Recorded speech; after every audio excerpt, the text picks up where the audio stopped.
You're obviously a popular man, Peter. We've got people flooding into the webinar, which is amazing.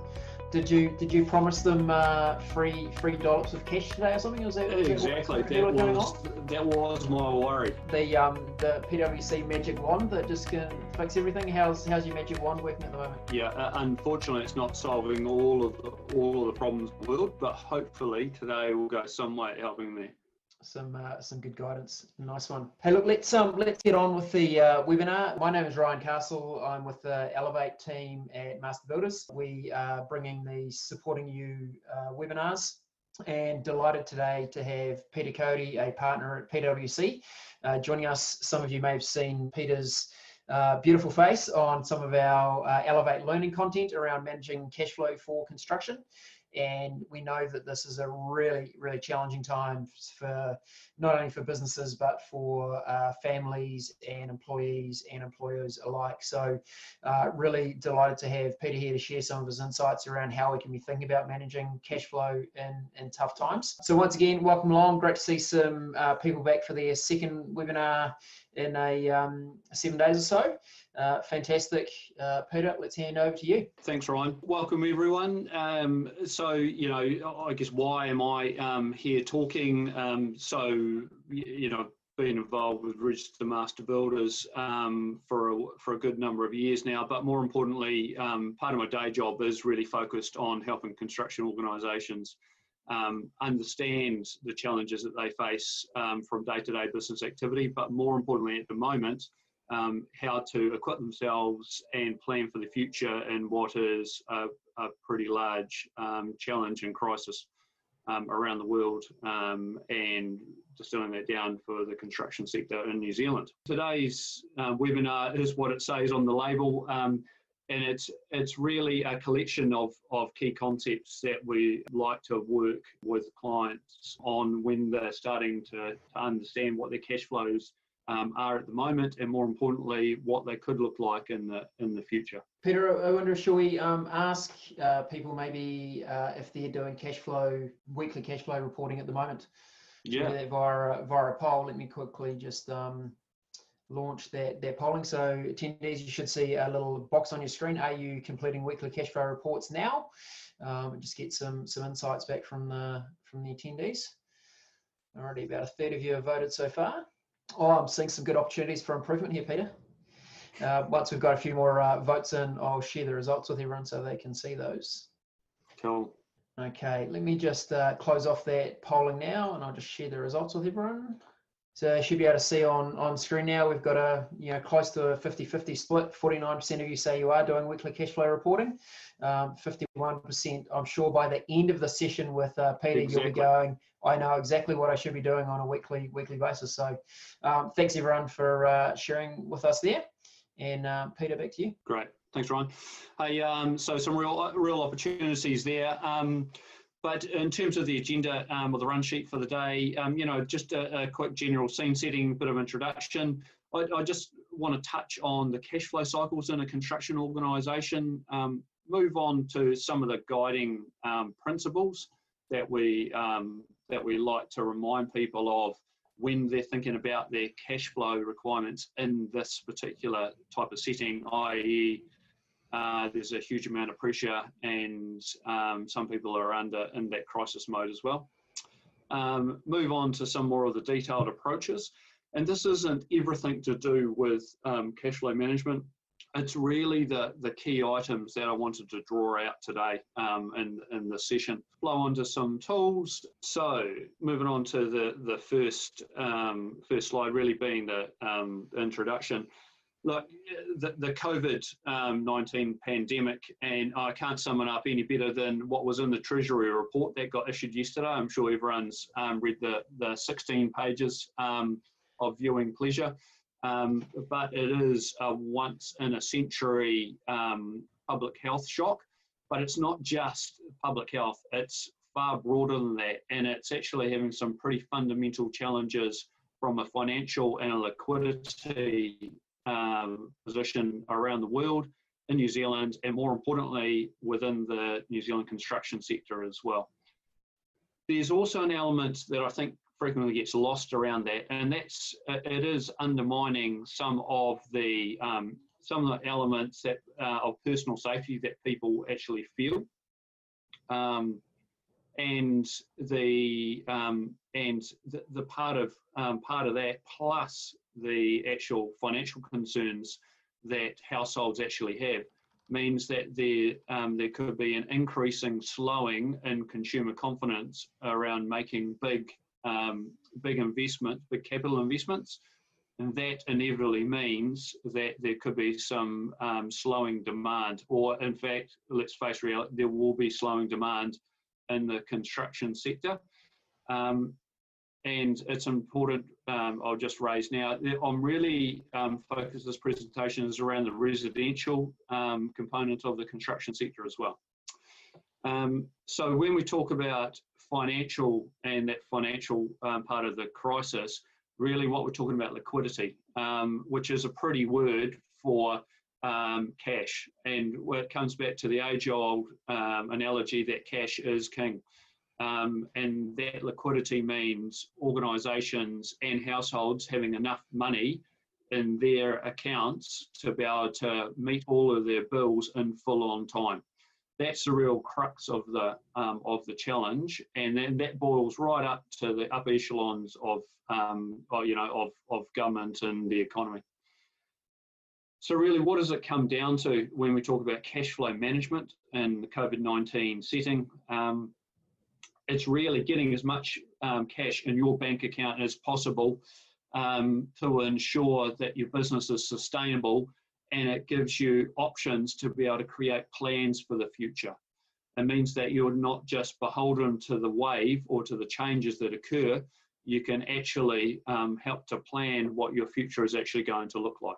So moving on to flow cycles within construction companies. Within this, I just wanted to highlight this. Now, I know that business in reality looks a lot different from what I've tried to depict here, but I just wanted to focus on this for a minute or two because it does come back later on in the presentation.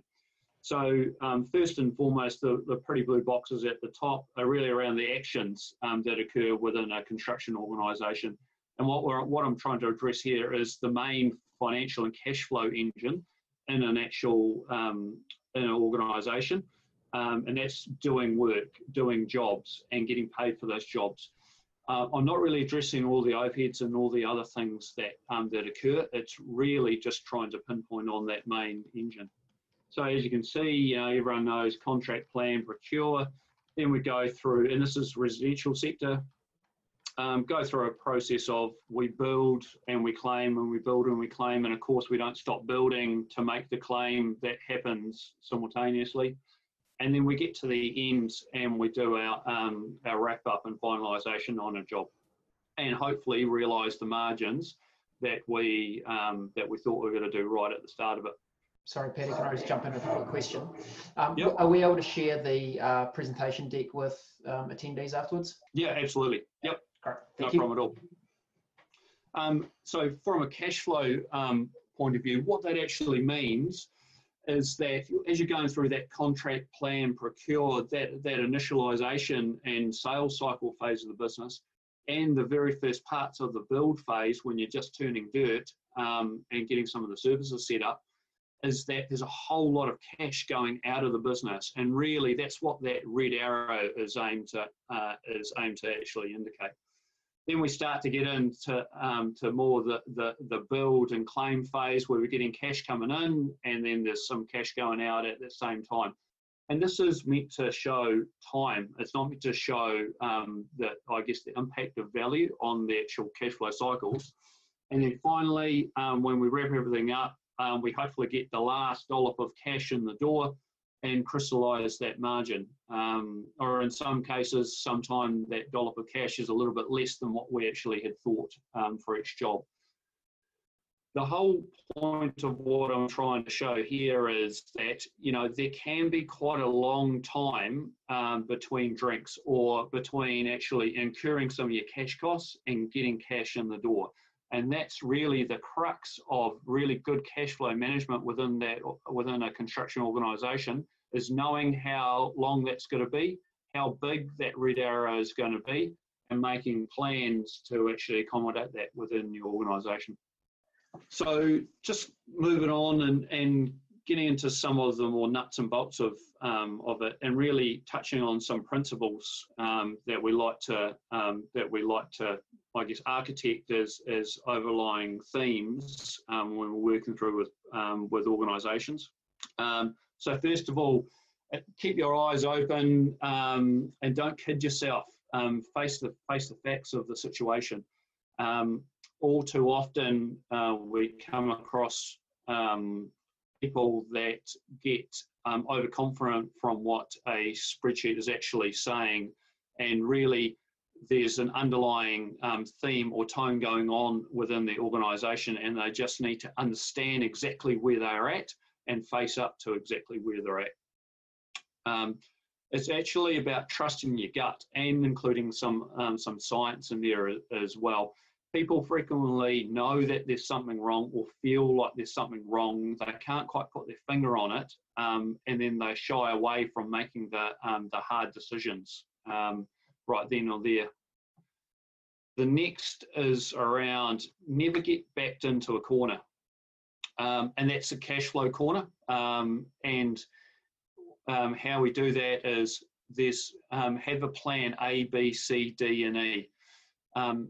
Think about different situations that your organisation could be confronted with, in particular around COVID-19 and how we come out of COVID-19, and which I'll talk about a little bit later. And specifically put plans in place to help you ensure that you never end up in a scenario where you're getting forced to do things for the organisation you don't want to. Just with a good plan, it's equally important to know how you're going to execute on the plan, know the actions you're going to take to put that plan in place. And also be thinking about how and when do I adapt the plan depending on the signals that I'm getting, signals from customers, signals from the government, it could even be signals from staff and suppliers. Know your numbers intimately. Now, of course, the accountant's got to say this, but in the usual mode of business, you'll have a bookkeeper, an accountant, someone that's a bit more financially minded within your organisation that'll really take the reins of understanding what your cash flow is in your organisation.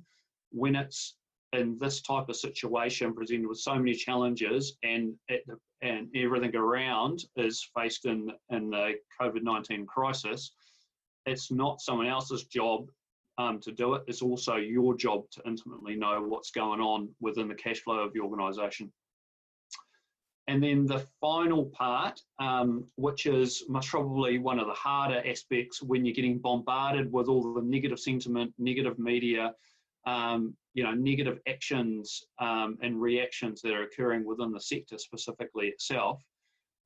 It's about trying to remain positive in your leadership position. So what you're portraying to your customers, to your staff, to your suppliers, to your funders, is while we're faced with tough times, we've got a plan in place and several backup plans that are going to ensure that we're going to have a successful future.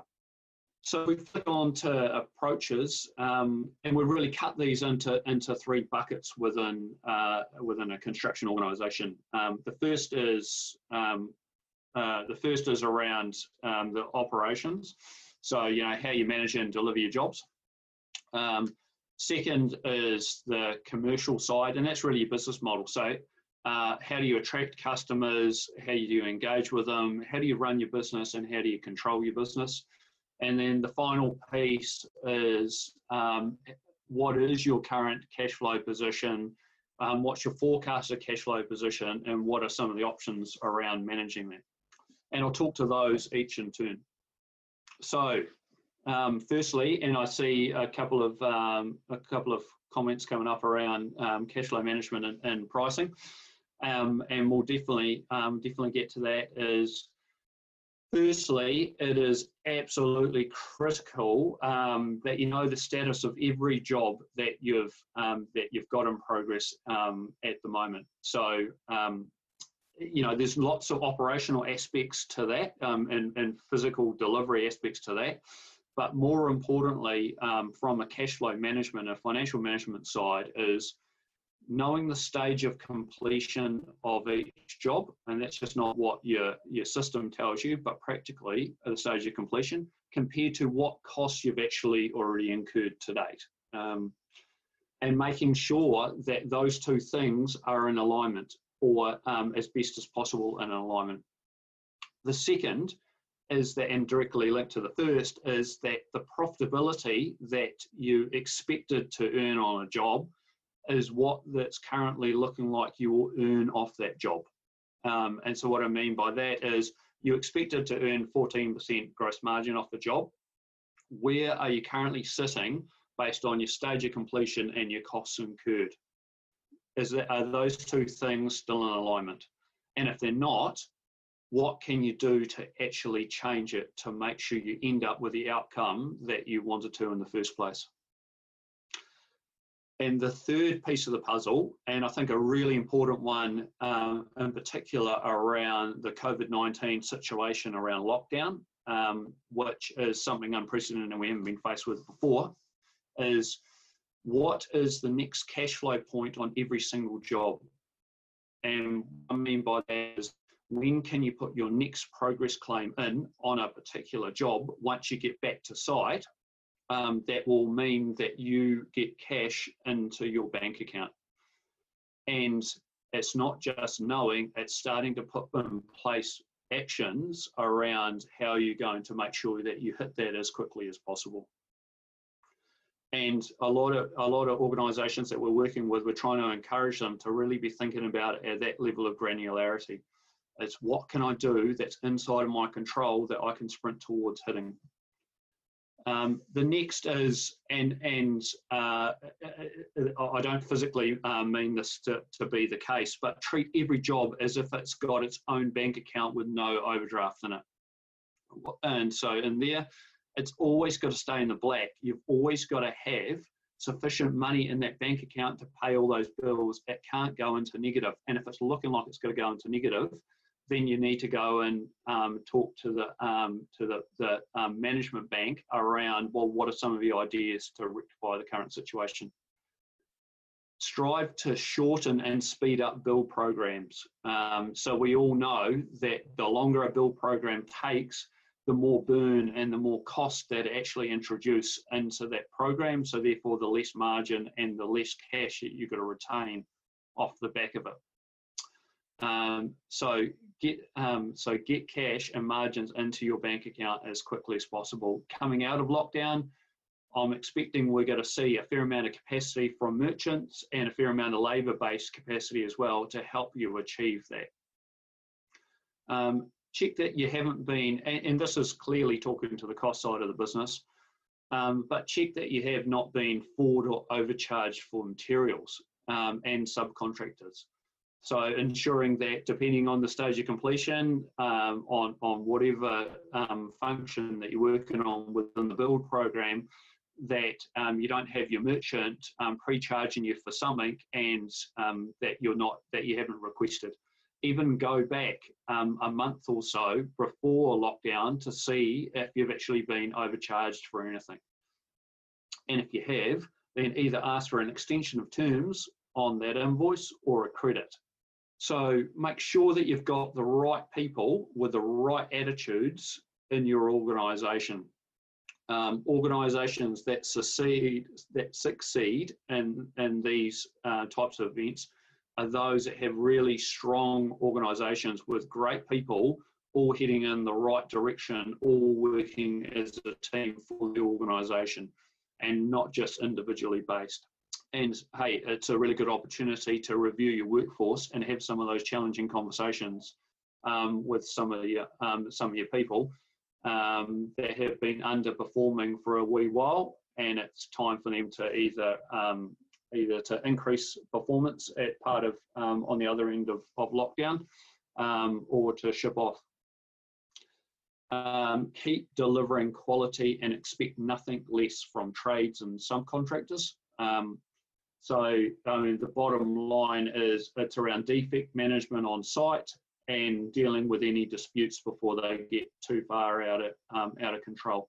And a lot of these things are lockdown, they relate to both lockdown, but also post-lockdown as well, how you're going to actually act in that post-lockdown environment. Because the bottom line is that we all know defects eat margins and disputes slow down cash payments. All right, moving on to the commercial side of things. And I think a critical step, and I guess if you haven't done so already, one of the biggest takeaways I can suggest out of this is check in with your current and future customers that everything is still on track from their point of view. I'm definitely not encouraging you to ask the question whether they still want to go ahead or not, and give them the option of saying no to that. But it's tactically engaging with them to make sure that they are still good for the money as part of the build program. The worst situation that I'm trying to work with organisations around is that they're all of a sudden you're allowed back to site, you go back to BAU, and all of a sudden you incur costs, and then you find that the customer has had the rug pulled from under them because they had something change in their personal situation, and then the banks actually reduce some of their funding available. So make sure you're talking to customers that they're up for the goods financially to complete the build or to start a build. Do you need to actually reprice? And going back to the pricing comment coming through on the questions, do you need to reprice any current, which I know is easier said than done, or future work? And sometimes that's around the fact that you've got a scenario where, from a profitability point of view, you're under the water because something's been missed from a scoping element that you weren't aware of. Have those conversations, adapt the programs, and if nothing ventured, nothing lost. Ask the more strategic, fundamental question around your business. That do I think you're going to have the same level of demand for what you were doing post the lockdown period, or really, if we play that out in a COVID world, that consumers have actually lost a lot of confidence? Are they going to be wanting to build new houses, or are they actually going to shift their emphasis from building a new house to still feeling good about themselves but doing renovations? And it may be time, and in fact Ryan and I were just talking about this before kicking off the session, where organisations are having to start to adapt what they do and think quite agile, in an agile manner, around who their customer base is. The next point is get out there and start to promote yourself and your brand. Now's the time to understand what really makes you unique, why customers choose you, and then promote that. I actually noticed on social media some web advertising going on by a construction organisation the other day, which I thought was fantastic. There's a cost to it, and don't underestimate that cost, but it was trying to plant in people's minds when they start to make construction-based decisions that this organisation was front of mind. Have you scoped and priced and claimed all job variations? And to take that to the next level is, have you actually thought of, have you already got, or have you thought about and put in place a system of controlling how variations are actually managed through your build programs? Making sure that you get dollars in the tin that you actually deserve. Restrict the order book with suppliers. So the crews on site, and again, this is post-lockdown environment when everyone's back, making sure that you've got the keys on the lock on the order book, and suppliers know not to accept any orders without quite possibly your signature or if you're the person on site, that it's only really you doing all the ordering. Ask the question, and this doesn't directly come down to impacting on cash flow, but it will over the long term, and it's something to bear in mind when you're managing your cash flow, is who has security held against the company. is it still valid? Can you get it removed? And then who actually holds security from a personal guarantee against you? And it may be you as a manager or you as an actual shareholder or director. And the final, and this may not be entirely relevant to everyone on the call, or maybe the majority on the call, but is anyone holding retentions against you? Have you been keeping track of those, and then go and claim them and get the money off the people? So the final part of this is the financial section. So dissect each and every element of your cash flow and what I mean by your cash outflows. Understand what you can change and how you're going to change it depending on the scenarios that you're thinking about, i.e.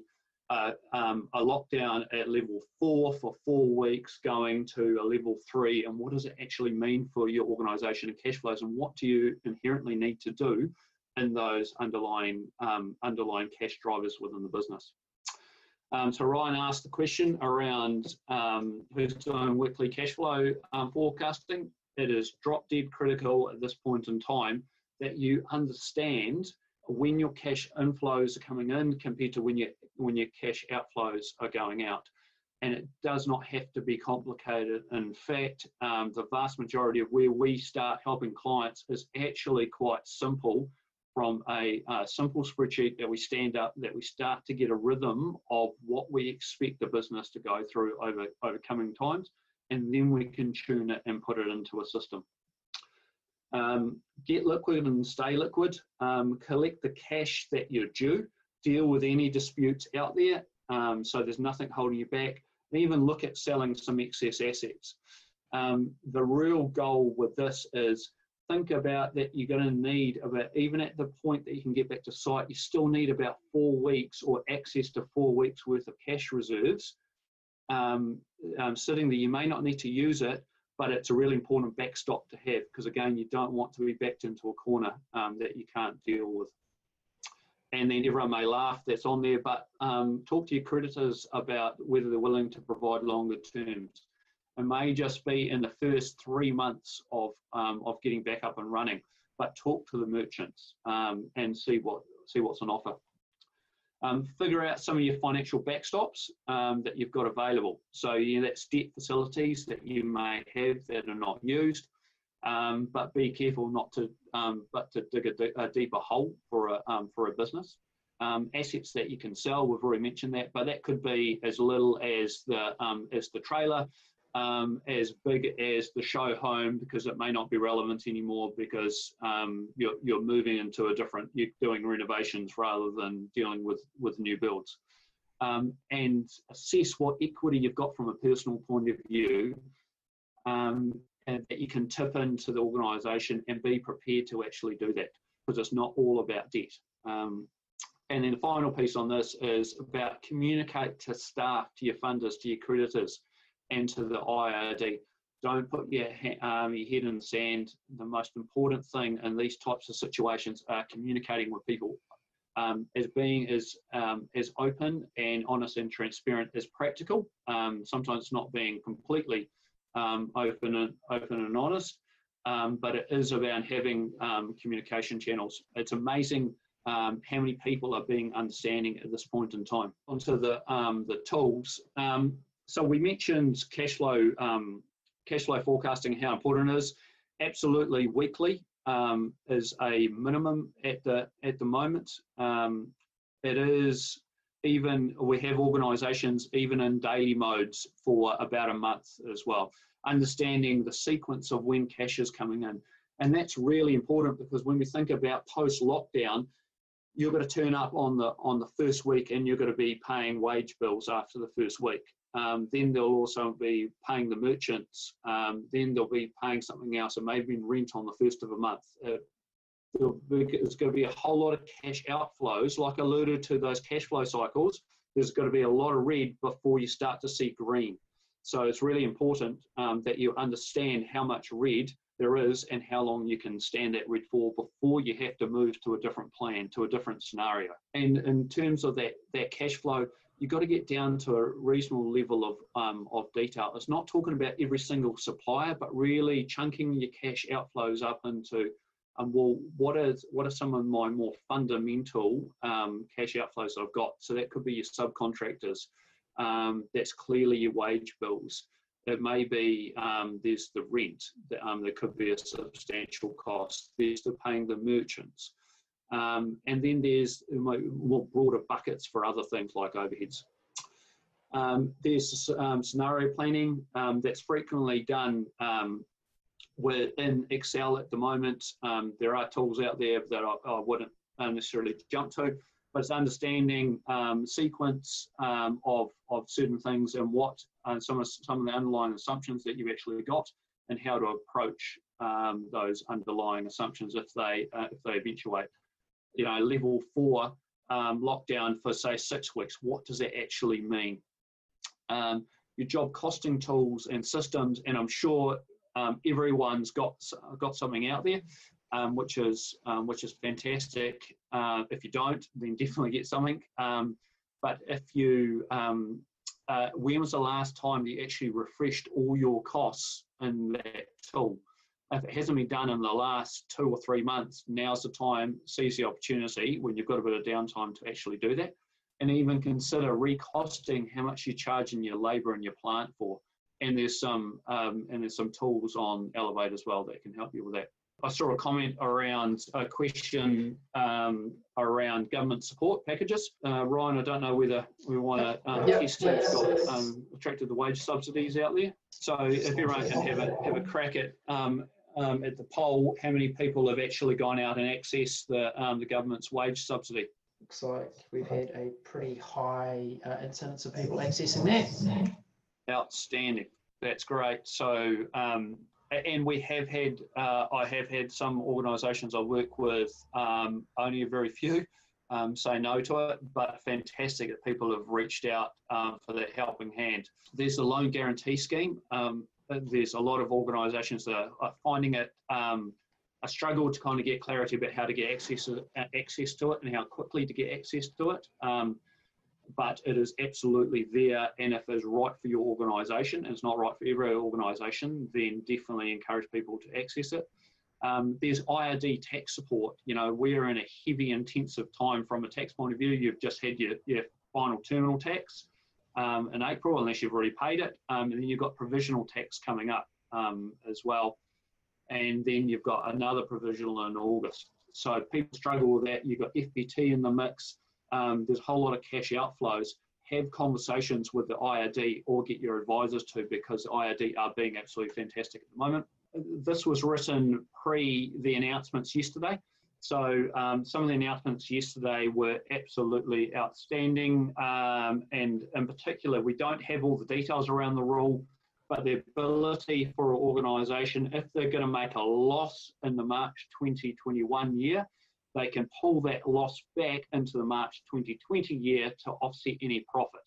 And what does that mean? It means that you should be talking to your advisors around how much provisional tax do I need to pay on the 7th of May, because that actually relates to the March 20 year.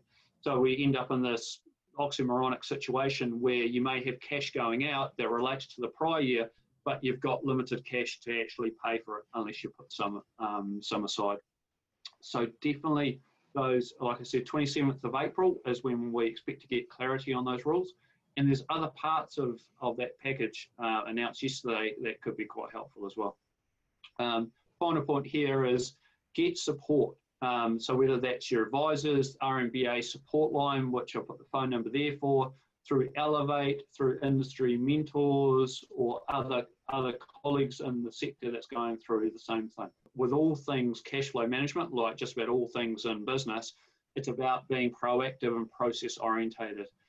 Cash flow should really be the first thing on your daily agenda. I'm conscious of time, so we'll rip through these just to wrap the formal part up. It is a case of, you know, being honest about your current and anticipated cash flow position, and that could be hard to face into, but it's really important that you deal with the facts, not fiction, as much as you possibly can, because the future is slightly uncertain. Never get backed into a corner. Always have a plan.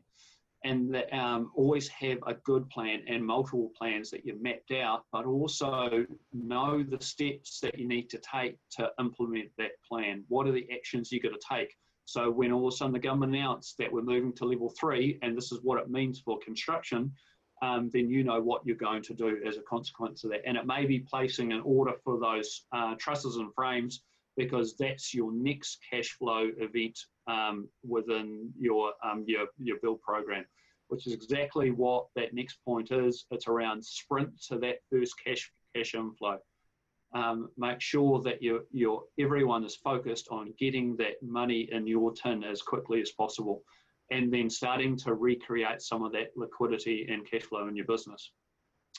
But make sure you've got that backstop in terms of cash reserves. Remember, I mentioned 4 weeks. Some organisations may even want to be thinking about longer as well. Control the controllables, to use a sporting analogy. We don't know what the future actually holds. It's extremely uncertain. We don't know times, let alone in crisis time. But really going through a good analysis of what are your drivers in your cash flows and what is influencing them, understanding what you think the future will hold for your business and your different plans that you may have in place, and then knowing your cash flow intimately will all help you keep the reins on your business and not let it get away on you. Adjust your business based on the current and expected demand into the future, and making sure that you're staying relevant to your customers. The final point there is around getting out there and fighting for your work and your business. Unfortunately, these are exceptionally tough times across a lot of industries. Construction is not immune to that, and it is around whether you're going to step up and face the reality, but think positively and move your business forward in a planned manner, and then put your hand up first for that work as best you can. A couple of parting comments in the formal part of the presentation. This is not a 4-week holiday. You should be as busy, if not busier now, than you would be practically on site as a business owner or manager. It's a real opportunity to achieve things that you never had time to get to previously, but it's also a really important time to make sure you understand the cash flow and how you actually accumulate cash in the business, how you're spending cash in the business, and then what's the plan to take the business forward from a cash flow point of view. And the final piece of the puzzle is ask for help. Don't think that you're alone in terms of this challenge. Look, really appreciate your time, Peter. Thanks so much for sharing your insights. Amazing attendance from the Master Builders community. Good luck out there, guys. Stick to those cash flow principles that Peter talked about. They're not a cure-all, but they'll certainly help you manage your business both now and over the short, medium, and long term. So good luck, guys. We wish you well. Thanks again, Peter, for your time. We'll see you all soon. Thank you, everyone. And reach out for support. Don't think you're alone.